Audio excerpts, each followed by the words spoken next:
مستمعين الكرام، ننقل لكم الآن شعائر صلاة الجمعة من المسجد النبوي الشريف بالمدينة المنورة.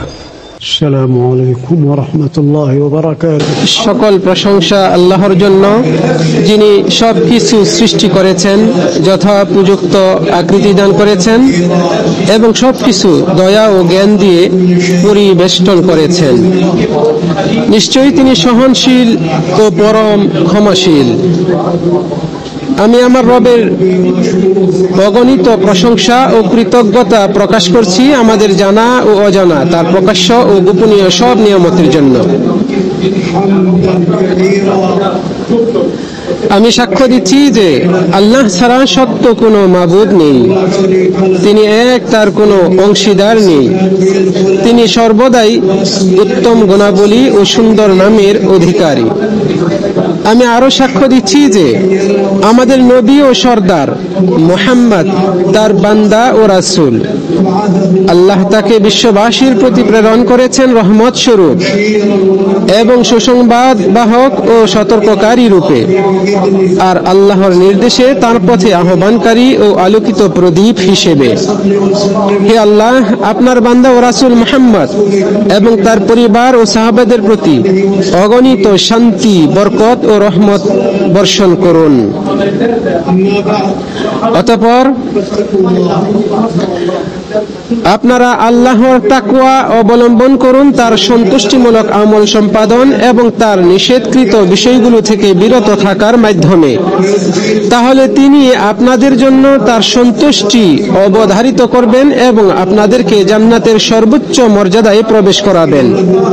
মহান আল্লাহ বলেন, ইন্নাহু মান ইয়াতি রাব্বাহু মুজরিমান ফাইন্না লাহু জাহান্নাম লা ইয়ামুতু ফিহা ওয়ালা ইয়াহইয়া। যে তার রবের নিকট অপরাধী অবস্থায় আসবে, তার জন্য রয়েছে জাহান্নাম, সেখানে সে মরবেও না, বাঁচবেও না। আর যারা তার কাছে সৎকর্ম করে মুমিন অবস্থায় আসবে, তাদের জন্যই রয়েছে সুউচ্চ মর্যাদা, স্থায়ী জান্নাত, যার পাদদেশে নদী প্রবাহিত, সেখানে তারা স্থায়ী হবে এবং এটা তাদেরই পুরস্কার যারা পরিশুদ্ধ হয়। হে মানব সকল, মহান আল্লাহ তাআলা বলেন, ইয়া বানি আদম ইন্না ইয়াতিয়ান্নাকুম রাসূলুম মিনকুম ইয়াকুসুনা আলাইকুম আয়াতি ফামান ইত্তাকা ওয়া আসলাহা ফালা খাউফুন আলাইহিম ওয়ালা হুম ইয়াহজানুন। হে বনি আদম, যদি তোমাদের নিকট তোমাদের মধ্য থেকে রাসূলগণ আসেন যারা আমার আয়াতসমূহ তোমাদের কাছে বিবৃত করবেন, তখন যারা তাকওয়া অবলম্বন করবে এবং নিজেদের সংশোধন করবে, তাদের কোনো ভয় থাকবে না এবং তারা চিন্তিতও হবে না।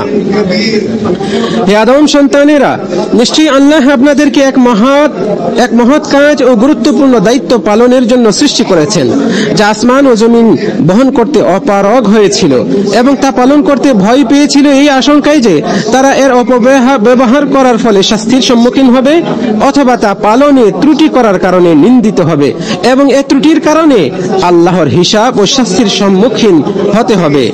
জেনে রাখুন, এই মহৎ দায়িত্বটি হচ্ছে নিষ্ঠার সাথে মহান আল্লাহ সুবহানাহু ওয়া তাআলার ইবাদত করা, আল্লাহর শরীয়ত অনুসারে পৃথিবীতে সংশোধন করা এবং জুলুম ও নিষিদ্ধ বিষয়গুলো থেকে বিরত থাকা।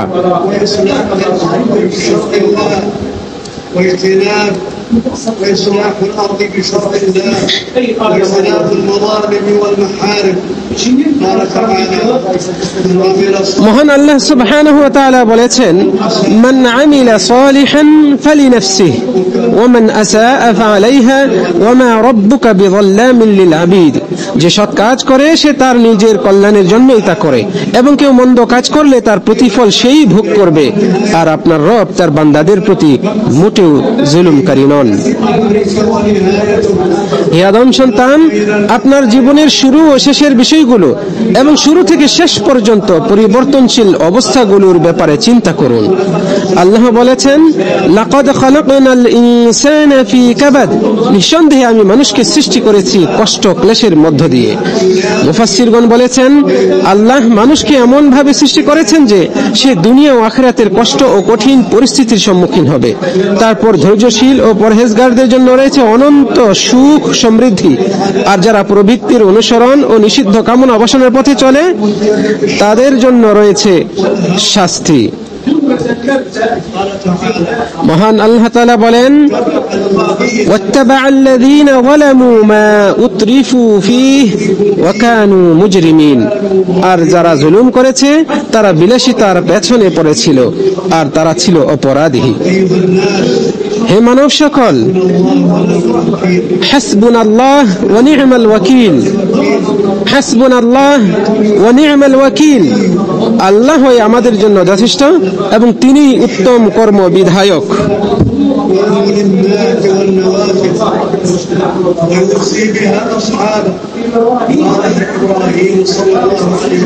এটা এমন একটি বাক্য যা নবী সাল্লাল্লাহু আলাইহি সাল্লাম কঠিন পরিস্থিতি, বিপদ ও সংকটের সময় পাঠ করতেন এবং সাহাবাদেরও তা বলার পরামর্শ দিতেন। ইব্রাহিম আলাইহিস সালামকে যখন আগুনে নিক্ষেপ করা হয়েছিল তখন তিনি এই বাক্যটি পাঠ করেছিলেন। আল্লাহু আকবার। মানুষ পার্থিব জীবনে ও আখিরাতে কতই না বিশাল ও ভয়াবহ সেই সব ঘটনার সম্মুখীন হবে। আবু যার রাদিয়াল্লাহু আনহু হতে বর্ণিত, রাসূল সাল্লাল্লাহু আলাইহি ওয়াসাল্লাম বলেছেন, আমি যা দেখি তোমরা তা দেখো না, আমি যা শুনি তোমরা তা শুনো না। আকাশ তো চরচর শব্দ করছে আর সে এই শব্দ করার যোগ্য। সেখানে 4 আঙ্গুল পরিমাণ জায়গাও এমন নেই যেখানে কোনো ফেরেশতা কপাল রেখে আল্লাহর উদ্দেশ্যে সেজদা করছে না। আল্লাহর কসম, আমি যা জানি তোমরা যদি তা জানতে তবে অবশ্যই তোমরা কম হাসতে, বেশি কাঁদতে এবং বিছানায় স্ত্রীদের উপভোগ করতে না, বাড়ি ঘর ছেড়ে পথে প্রান্তরে বেরিয়ে পড়তে আর আল্লাহর নিকট কাকুতি মিনতি করতে থাকতে। আবু যার রাদিয়াল্লাহু আনহু বলেন, হাই আমার মন চাই আমি যদি একটি বৃক্ষ হতাম আর তা কেটে ফেলা হতো। সুনানে তিরমিজিতে রয়েছে হাদিসটি। পার্থিব জীবনের পরে প্রত্যেককেই কবরে সওয়াল জবাবের সম্মুখীন হবে। আনাস রাদিয়াল্লাহু আনহু হতে বর্ণিত, নবী সাল্লাল্লাহু আলাইহি ওয়াসাল্লাম বলেছেন, বান্দাকে যখন তার কবরে রাখা হয় এবং তাকে পিছনে রেখে তার সাথীরা চলে যায় এতটুকু দূরে যে তখনও সে তাদের জুতার শব্দ শুনতে পায়, এমন সময় তার কাছে 2 জন ফেরেশতা এসে তাকে বসিয়ে দেন। এরপর তারা প্রশ্ন করেন, এই ব্যক্তি মুহাম্মদ সম্পর্কে তুমি কি বলতে? তখন সে মুমিন হলে বলবে, আমি সাক্ষ্য দিচ্ছি যে তিনি আল্লাহর বান্দা এবং তার রাসূল। তখন তাকে বলা হবে, জাহান্নামে তোমার অবস্থানের জায়গাটি দেখে নাও, যার পরিবর্তে আল্লাহ তোমার জন্য জান্নাতে একটি স্থান নির্ধারিত করেছেন। তখন সে 2টি স্থান একই সময় দেখতে পাবে। আর কাফির ও মুনাফিক হলে বলবে, আমি তো জানি না, অন্য লোকেরা যা বলতো আমিও তাই বলতাম। তখন তাকে বলা হবে, না তুমি নিজে জেনেছ, না তেলাওয়াত করে শিখেছ। এরপর তার 2 কানের মধ্যবর্তী স্থানে লোহার হাতুড়ি দিয়ে আঘাত করা হবে। এতে সে চিৎকার করে উঠবে। মানুষ ও জিন ব্যতীত তার আশপাশের সকলেই তা শুনতে পাবে। সহিহ বুখারী ও মুসলিমে রয়েছে হাদিসটি।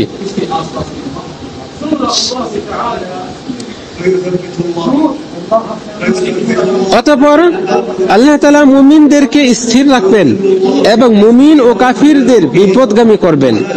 তাদের দুনিয়ার স্বীকৃতি কোনো কাজে আসবে না। তারপর আল্লাহ তাআলা নবীদেরকে প্রশ্ন করবেন, তোমরা তোমাদের উম্মতের কাছে রিসালাত পৌঁছে দিয়েছিলে কিনা? এই প্রশ্ন নূহ আলাইহিস সালাম থেকে শুরু করে শেষ নবী মানব সরদার মুহাম্মদ সাল্লাল্লাহু আলাইহি সাল্লাম পর্যন্ত সকল নবীকেই করা হবে। এই মর্মে মহান আল্লাহ তাআলা বলেন, ফাকাইফা ইযা জি'না মিন কুল্লি উম্মাতিন বিশাহীদিন ওয়া জি'না বিকা আলা হাউলা'i শাহীদা।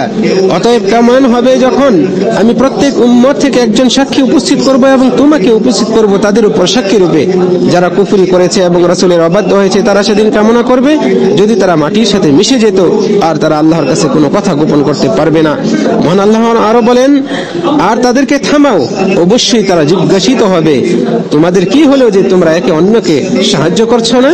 মহান আল্লাহ তাআলা আরো বলেছেন, ফালানাসআলান্নাল্লাযীনা উরসিলা ইলাইহিম ওয়া লানাসআলান্নাল মুরসালিন। অতঃপর যাদের কাছে রাসূল পাঠানো হয়েছিল অবশ্যই তাদেরকে আমি জিজ্ঞেস করব এবং রাসূলগণকেও অবশ্যই আমি জিজ্ঞেস করব। অতঃপর অবশ্যই আমি তাদের নিকট জ্ঞানের ভিত্তিতে বর্ণনা করব, আর আমি তো অনুপস্থিত ছিলাম না। সবশেষে আল্লাহ তাআলা প্রত্যেক ব্যক্তিকে তার নিজের সম্পর্কে জিজ্ঞাসাবাদ করবেন। আবু বারজা আল আসলামী রাদিয়াল্লাহু আনহু হতে বর্ণিত, রাসূল সাল্লাল্লাহু আলাইহি ওয়াসাল্লাম বলেছেন, কিয়ামত দিবসে কোনো বান্দার পা ততক্ষণ পর্যন্ত নড়বে না যতক্ষণ না তাকে জিজ্ঞেস করা হবে কোন কাজে তার জীবন অতিবাহিত করেছে, ইলম অনুযায়ী কতটুকু আমল সে করেছে, তার ধন সম্পদ কোথা হতে উপার্জন করেছে এবং তা কোথায় ব্যয় করেছে, এবং তার দেহ কোন কাজের মধ্য দিয়ে জীর্ণ করেছে। সুনানে তিরমিজিতে রয়েছে হাদিসটি। ইমাম তিরমিজি হাদিসটিকে হাসান সহিহ বলেছেন। নিশ্চয়ই সেদিনের হিসাব হবে অত্যন্ত কঠিন এবং এর নিরীক্ষক হবেন অত্যন্ত সূক্ষ্মদর্শী। আর মহান আল্লাহ তাআলা, তার কাছে কোনো কিছুই তো গোপন নয়, তিনি অন্তরের খবর সম্পর্কে সম্যক অবগত। কিয়ামতের দিন কোনো বান্দার পা তার স্থান থেকে সরবে না এবং জান্নাতে যাওয়ার জন্য জাহান্নামের উপর স্থাপিত পুলসিরাত অতিক্রম করতে পারবে না যতক্ষণ না তাকে চারটি বিষয় জিজ্ঞেস করা হয়। তার জীবন সম্পর্কে কিভাবে সে তা নিঃশেষ করেছে, দিনের পর দিন রাতের পর রাত সে তার জীবনটাকে কিভাবে কাটিয়েছে।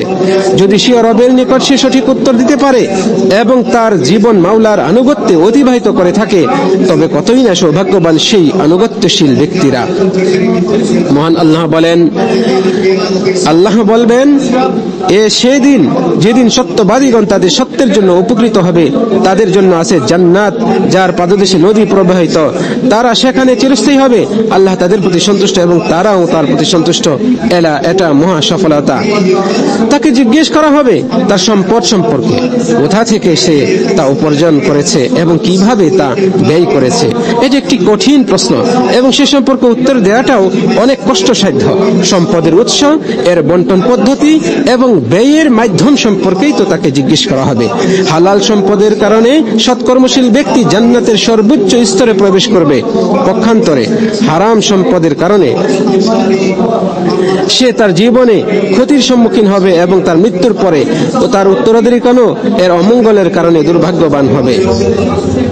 খাউলা আল আনসারিয়া রাদিয়াল্লাহু আনহু হতে বর্ণিত, তিনি বলেন, আমি নবী সাল্লাল্লাহু আলাইহি ওয়াসাল্লামকে বলতে শুনেছি, কিছু লোক আল্লাহ প্রদত্ত সম্পদ অন্যায়ভাবে ব্যয় করে, কিয়ামতের দিন তাদের জন্য জাহান্নাম অবধারিত। সহিহ বুখারীতে রয়েছে হাদিসটি।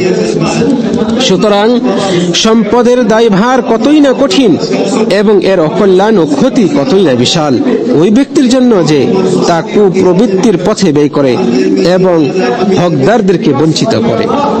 তাকে জিজ্ঞেস করা হবে তার ইলম সম্পর্কে, ইলম অনুযায়ী কতটুকু আমল করেছে। ইলম অনুযায়ী আমল করার অর্থ হলো যার প্রয়োজন তাকে শিক্ষা দেয়া, সে অনুযায়ী ভালো কাজের আদেশ করা, খারাপ কাজ থেকে নিষেধ করা। কাজেই সে ভালো কাজের আদেশ করবে এবং খারাপ কাজ থেকে নিষেধ করবে। মূলত সবচেয়ে বড় অনুগ্রহ হলো, ইহসান হলো মানুষকে সঠিক পথ দেখানো এবং খারাপ বিষয় থেকে নিষেধ করা।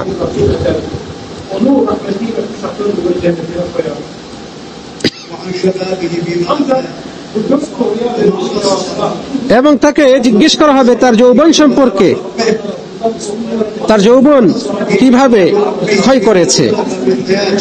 যে ব্যক্তি তার অতীত জীবনের জবাব তৈরি করেন ত্রুটি করেছে কিন্তু সবশেষে নিজেকে সংশোধন করতে পেরেছে, তওবা করেছে, আল্লাহ তার তওবা কবুল করবেন, তাকে স্বীয় রহমতে আবৃত করবেন এবং জান্নাতে প্রবেশ করাবেন। আর যে ব্যক্তি এই চারটি বিষয়ের উত্তরের ক্ষেত্রে আল্লাহর উপর মিথ্যারোপ করবে, আল্লাহ তাকে মিথ্যাবাদী সাব্যস্ত করবেন এবং তার অঙ্গ প্রত্যঙ্গ তারই বিরুদ্ধে সাক্ষ্য দেবে। মহান আল্লাহ বলেন, আর যেদিন আল্লাহর শত্রুদেরকে জাহান্নামের দিকে সমবেত করা হবে, সেদিন তাদেরকে বিন্যস্ত করা হবে বিভিন্ন দলে।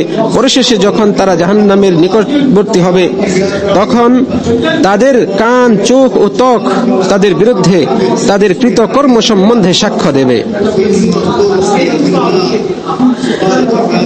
আর যে ব্যক্তি সে রবের নিকট উত্তর প্রদানের ক্ষেত্রে মিথ্যা বলবে, আল্লাহ তার কাছ থেকে এর চার বিষয়ে যে সে যা আমল করেছে তার স্বীকৃতি আদায় করবেন, তারপর তাকে জাহান্নামে নিক্ষেপ করবেন। মহান আল্লাহ বলেন, সেদিন মানুষকে অবহিত করা হবে যা সে আগে পাঠিয়েছে ও যা পেছনে রেখে গেছে। মহান আল্লাহ তাআলা আরো বলেন, হে মানুষ, তোমাকে রবের কাছে পৌঁছা পর্যন্ত কঠোর পরিশ্রম করতে হবে, অতঃপর তুমি তার সাক্ষাৎ লাভ করবে। অতঃপর যাকে তার আমলনামা ডান হাতে দেয়া হবে তার হিসাব নিকাশ সহজেই নেওয়া হবে এবং সে তার স্বজনদের কাছে প্রফুল্ল চিত্তে ফিরে যাবে। আর যাকে তার আমলনামা পিঠের পেছন দিক থেকে দেয়া হবে সে অবশ্যই তার ধ্বংস ডাকবে এবং জ্বলন্ত আগুনে প্রবেশ করবে। নিশ্চয়ই সে তার স্বজনদের মধ্যে আনন্দে ছিল। মহান আল্লাহর কাছে মহাগ্রন্থ আল কোরআনের মাধ্যমে বরকত কামনা করছি আমার জন্য এবং আপনাদের জন্য, এবং আল্লাহ তাআলা আমাদেরকে আমাদের শেষ নবীর হেদায়েতের মাধ্যমে উপকৃত করুন সেই কামনা করছি। তার কাছে ক্ষমা প্রার্থনা করছি, আপনারাও তার কাছে ক্ষমা প্রার্থনা করুন, নিশ্চয়ই তিনি ক্ষমাশীল, পরম দয়ালু। সমস্ত প্রশংসা আল্লাহর জন্য, যিনি বিশ্ব জগতের পালন কর্তা, পরম করুণাময়, অসীম দয়ালু এবং বিচার দিবসের মালিক। আমি তার স্পষ্ট অনুগ্রহের জন্য তার প্রশংসা ও কৃতজ্ঞতা প্রকাশ করছি। আমি সাক্ষ্য দিচ্ছি যে আল্লাহ ছাড়া সত্য কোনো উপাস্য নেই, তিনি এক, তার কোনো অংশীদার নেই, তিনি অত্যন্ত শক্তিশালী ও পরাক্রমশালী। আমি আরো সাক্ষ্য দিচ্ছি যে আমাদের নবী ও সর্দার মুহাম্মদ তার বিশ্বস্ত বান্দা ও রাসূল। হে আল্লাহ, আপনার বান্দা ও রাসূল মুহাম্মদ এবং তার পরিবার ও সাহাবীদের উপর শান্তি ও রহমত বর্ষণ করুন। অতঃপর আপনারা যথাযথভাবে আল্লাহর তাকওয়া অবলম্বন করুন এবং দৃঢ় রজ্জুকে মজবুত ভাবে ধারণ করুন, কেননা যে ব্যক্তি আল্লাহর তাকওয়া অবলম্বন করে সে কল্যাণ লাভে ধন্য হয় এবং কল্যাণ ও ধ্বংস থেকে মুক্তি পায়। মহান আল্লাহ তাআলা বলেন, لقد من الله على المؤمنين إذ بعث فيهم رسولا من أنفسهم يتلو عليهم آياته ويزكيهم ويعلمهم الكتاب والحكمة وإن كانوا من قبل لفي ضلال مبين। আল্লাহ মুমিনদের প্রতি অবশ্যই অনুগ্রহ করেছেন যে তিনি তাদের নিজেদের মধ্য থেকে তাদের কাছে রাসূল পাঠিয়েছেন, যিনি তাদের আয়াতসমূহ তাদের কাছে তেলাওয়াত করেন, তাদেরকে পরিশোধন করেন এবং কিতাব ও হিকমত শিক্ষা দেন, যদিও তারা আগে স্পষ্ট বিভ্রান্তিতেই ছিল। আল্লাহ তাআলা তাকে বিশ্ববাসীর জন্য রহমত স্বরূপ প্রেরণ করেছেন, তাই দুনিয়া আখিরাতে একজন মুসলিম যে কল্যাণী অর্জন করুক না কেন আল্লাহ তাআলা তার মাধ্যমে সূচনা করেছেন। কাজে রাসূল সাল্লাল্লাহু আলাইহি ওয়াসাল্লামের হক আল্লাহ তাআলার হকের পরপরই। মহান আল্লাহ তাআলা বলেন, আন-নাবিয়্যু আউলা বিল মুমিনিনা মিন আনফুসিহিম ওয়া আজওয়াজুহু উম্মাহাতুহুম। নবী মুমিনদের কাছে তাদের নিজেদের চেয়ে ঘনিষ্ঠতর এবং তার স্ত্রীগণ তাদের মা। আল্লাহ তাআলা আরো বলেন, ইয়া আইয়ুহাল্লাযীনা আমানু ইসতাজীবু লিল্লাহি ওয়া লির-রাসূলি ইযা দাআকুম লিমা ইউহয়িকুম। হে ঈমানদারগণ, রাসূল যখন তোমাদেরকে এমন কিছুর দিকে ডাকে যা তোমাদেরকে প্রাণবন্ত করে, তখন তোমরা আল্লাহ ও তার রাসূলের ডাকে সাড়া দাও। রাসূল সাল্লাল্লাহু আলাইহি ওয়াসাল্লামের হক হলো তাকে ভালোবাসা, তার ভালোবাসাকে সকল কিছুর উপর প্রাধান্য দেওয়া, তার আদেশ মান্য করা, তার নিষেধ বর্জন করা, তার দেয়া সংবাদকে সত্যায়ন করা এবং একমাত্র তার দেখানো পদ্ধতিতেই আল্লাহর ইবাদত করা। রাসূল সাল্লাল্লাহু আলাইহি ওয়াসাল্লাম বলেছেন, তোমাদের কেউ মুমিন হতে পারবে না যতক্ষণ না আমি তার কাছে তার পিতা, তার সন্তান এবং সব মানুষের চেয়ে বেশি প্রিয় হই। সহিহ বুখারী ও মুসলিমে রয়েছে, যা আনাস রাদিয়াল্লাহু আনহু হতে বর্ণিত। অপরদিকে রাসূল সাল্লাল্লাহু আলাইহি ওয়াসাল্লামের সাথে রূঢ় আচরণের অন্তর্গত হলো ঈদে মিলাদুন নবীর বিদআত পালনে উদ্যত হওয়া এবং ওই সকল বিদআত পালন করা যার সপক্ষে কোনো দলিল নেই এবং নবীর সুন্নত অনুসরণে অবহেলা করা। মহান আল্লাহ তাআলা বলেন, কুল ইন কুনতুম তুহিব্বুনাল্লাহা ফাত্তাবিউনি ইউহিব্বুকুমুল্লাহ। বলুন, তোমরা যদি আল্লাহকে ভালোবাসো তবে আমাকে অনুসরণ করো, তাহলে আল্লাহ তোমাদেরকে ভালোবাসবেন এবং তোমাদের অপরাধ ক্ষমা করবেন। আল্লাহ অত্যন্ত ক্ষমাশীল, পরম দয়ালু। মুহাজির ও আনসারদের পরে এমন কতক সম্প্রদায় এই দুনিয়া ত্যাগ করে চলে গেছেন যারা ঈদে মিলাদুন নবীর কথা শ্রবণ করেননি। তারা কখনো এই মিলাদুন নবী পালনের বিষয়টি শুনেননি, ফলে তারা সুন্নতের অনুসরণ, সে অনুযায়ী আমল সম্পাদন এবং সকল ধরনের বিদআত পরিত্যাগের মাধ্যমে সফল কাম হয়েছেন। মহান আল্লাহ তাআলা বলেন, ওয়া আন্না হাযা সিরাতী মুস্তাকিমান ফাত্তাবিউহু ওয়া লা তাত্তাবিউস সুবুলা ফাতাফাররাকা বিকুম আন সাবিলিহি। আর এই পথই আমার সরল পথ, কাজেই তোমরা এর অনুসরণ করো এবং বিভিন্ন পথ অনুসরণ করবে না, করলে তা তোমাদেরকে তার পথ থেকে বিচ্ছিন্ন করবে। এভাবে আল্লাহ তোমাদেরকে নির্দেশ দিলেন যেন তোমরা তাকওয়ার অধিকারী হও। হে আল্লাহ, আপনি ইসলাম ও মুসলিমদেরকে সম্মানিত করুন, কুফরি ও কাফিরদেরকে অপদস্থ করুন, ইসলামের শত্রুদের ধ্বংস করুন। হে আল্লাহ, সর্বত্র আপনার দ্বীন, কিতাব ও নবীর সুন্নতকে বিজয়ী করুন। হে আল্লাহ, বেদাতকে সর্বদা লাঞ্ছিত করুন, যা আপনার দ্বীনের সাথে সাংঘর্ষিক বিষয়। হে আল্লাহ, আমাদেরকে আপনার দ্বীনের উপর অবিচলতা দান করুন, সর্বদা সর্বক্ষণ আমরা যেন দ্বীনের উপর অবিচল থাকতে পারি। হে আল্লাহ, আপনি মুসলিমদের থেকে দুর্দশা ও বিপদ আপদ দূর করে দিন। আপনি ফিলিস্তিনিদের উপর থেকে বালা মুসিবত ও দুর্যোগ উঠিয়ে নিন।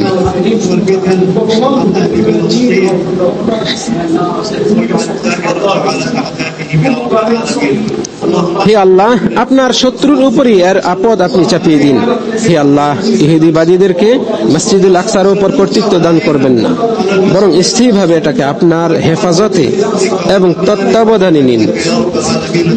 হে আল্লাহ, আপনি এই বরকতময় দেশ ও তার সীমান্ত সেনা বাহিনীকে হেফাজত করুন। হে আল্লাহ, এই দেশকে এর সীমান্ত সহ আপনি রক্ষা করুন, হেফাজত করুন, এর সেনাবাহিনীকে আপনি হেফাজত করুন। হে আল্লাহ, এই দেশকে কাফেরদের অনিষ্টতা ষড়যন্ত্র থেকে রক্ষা করুন। হে আল্লাহ, এই দেশকে খারাপ লোকদের অনিষ্টতা ও পাপিষ্ঠদের চক্রান্ত থেকে হেফাজত করুন। আমাদের মৃতদেরকে এবং সকল মুসলিম মৃতদেরকে ক্ষমা করুন।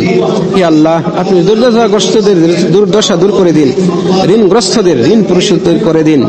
আমাদের অসুস্থ ও সকল মুসলিম রোগীদেরকে সুস্থ করুন। হে আল্লাহ, আমাদেরকে আমাদের সন্তানদেরকে মানব ও জিন সন্তান থেকে এবং অবাধ্যতা ও জাদুমন্ত্র থেকে রক্ষা করুন। হে আল্লাহ, আপনি হারামাইন শরীফাইনের খাদেমকে আপনার পছন্দনীয় ও সন্তোষজনক কাজের এবং যাতে কল্যাণ রয়েছে তা সম্পাদন করার তৌফিক দান করুন। আর তার নায়েবকেও আপনার পছন্দনীয় ও সন্তোষজনক কাজের তৌফিক দান করুন। তাকে প্রত্যেক কল্যাণকর কাজের সাহায্য করুন। হে আমাদের রব, আমাদেরকে দুনিয়াতে কল্যাণ দিন এবং আখিরাতেও কল্যাণ দিন এবং আমাদেরকে আগুনের শাস্তি থেকে রক্ষা করুন। আল্লাহর বান্দাগণ, আপনারা রাসূলগণের সর্দার মুহাম্মাদের উপর সালাত ও সালাম পাঠ করুন।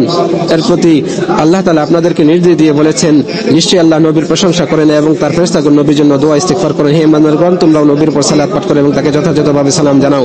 হে আল্লাহ, আপনি মুহাম্মদ এবং তার পরিজনের উপর সালাত ও সালাম অবতীর্ণ করুন। হে আল্লাহ, আপনি খুলাফায়ে রাশিদিন আবু বকর, ওমর, ওসমান, আলী সমস্ত সাহাবীদের উপর, তাবি ও কিয়ামত অবধি যারা তাদের অনুসরণ করবে তাদের সকলের উপর সন্তুষ্ট হন এবং তাদের সাথে আমাদের প্রতি আপনার দয়া, করুণা ও অনুগ্রহে সন্তুষ্ট হয়ে যান। নিশ্চয়ই আল্লাহ ইনসাফ, সদাচার ও নিকট আত্মীয়দের দান করার আদেশ দেন এবং তিনি অশ্লীলতা, মন্দ কাজ ও সীমালঙ্ঘন থেকে নিষেধ করেন। তিনি তোমাদেরকে উপদেশ দেন যাতে তোমরা উপদেশ গ্রহণ করো। কাজে মহান আল্লাহকে আপনারা স্মরণ করুন, তিনি আপনাদের স্মরণ করবে এবং তার নিয়ামতের শুকরিয়া আদায় করুন, তিনি নিয়ামত বৃদ্ধি করে দিবেন। আর আল্লাহ স্মরণিত সর্বশ্রেষ্ঠ এবং আপনাদের কর্মের বিষয়ে তিনি সম্যক অবগত।